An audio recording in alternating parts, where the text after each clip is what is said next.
Hi, my name is Safa Siddiqui. I will be reading a monologue from the character Fairy from A Midsummer Night's Dream, Act 2, Scene 1, lines 2 through 17.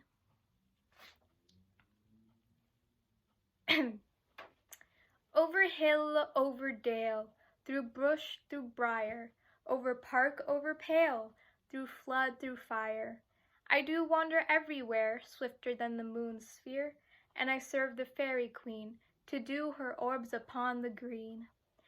The cowslips tall her pensioners be, in their gold-coat spots you see, those be rubies, fairy favors, in those freckles live their savors. I must go seek some dewdrops here, and hang a pearl in every cowslip's ear. Farewell, thou lob of spirits, I'll be gone. Our queen and all her elves come here anon.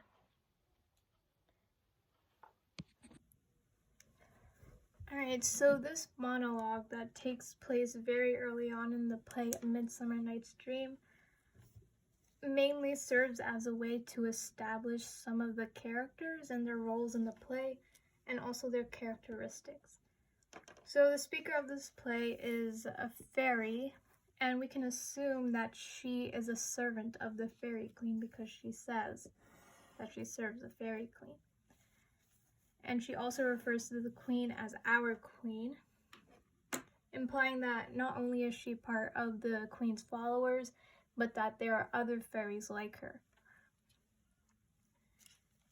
So the speaker is a fairy who serves the fairy queen. The occasion is that the fairy stumbles upon Puck in the forest, and we can see this not only in the fact that in the scene is just the fairy and Puck speaking to each other, but she refers to Puck as a lob of spirits. And lob means fool. And in this play, Puck does a lot to make him seem like a fool. The whole reason the whole fiasco in A Midsummer Night's Dream happens is because Puck gets involved and he makes a potion that causes this whole love square to become a muck. So he's kind of regarded as a fool and a creator of a mischief. So we know that the fairy is addressing Puck after seeing him in a forest.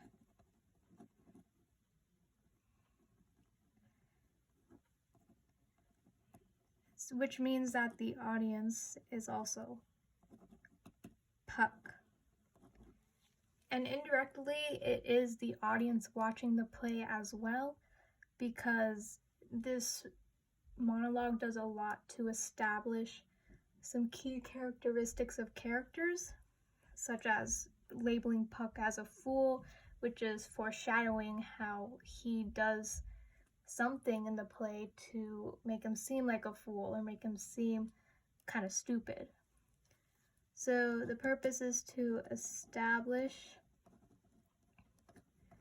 Puck's character and also to detail the role fairies play in this play. So we see that fairies do a lot of tasks. They serve the fairy queen, and they seek out dewdrops and hang pearls in every cowslip's ear, which cowslips are wildflowers. So these are like, when you imagine a fairy, these are typical tasks you would imagine them to do. So it's kind of just establishing the role fairies play. So, and the role fairy play.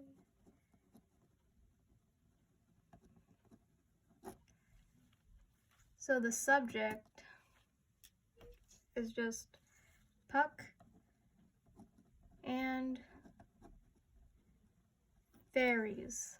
So Puck is kind of a fool and fairies are kind of this responsible being, mythical creature that does tasks and serves the queen.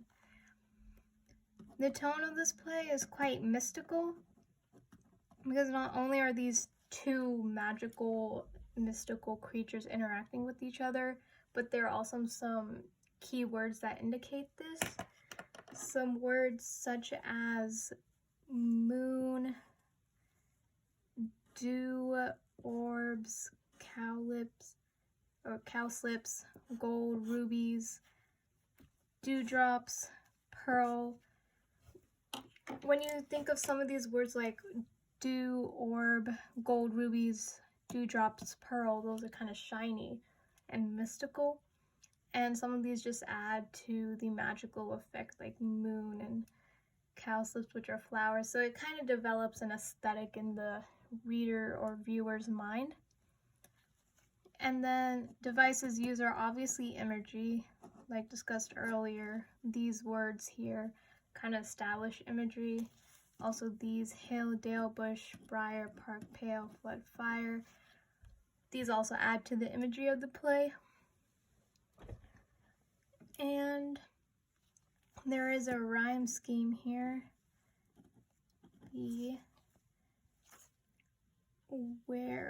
This kind of, it doesn't really rhyme with sphere, but I guess it's supposed to go there. And D, D, E, E, F, F, G, G, H, H. So here we have rhyming couplets, which, as discussed in Othello, kind of indicate a sense of superiority, like the Duke has in Othello. So we can assume that this fairy believes that they are superior to Puck, as they not only call him a fool, but the rhyming couplets kind of indicate this. So I'm gonna say rhyming. That's not how you spell rhyming, but rhyming is an indicator of this sense of superiority this fairy feels, not only over Puck just because of what kind of person Puck is, but also probably because they serve the fairy queen like directly. So yeah, that is this monologue from A Midsummer Night's Dream. I hope you enjoyed.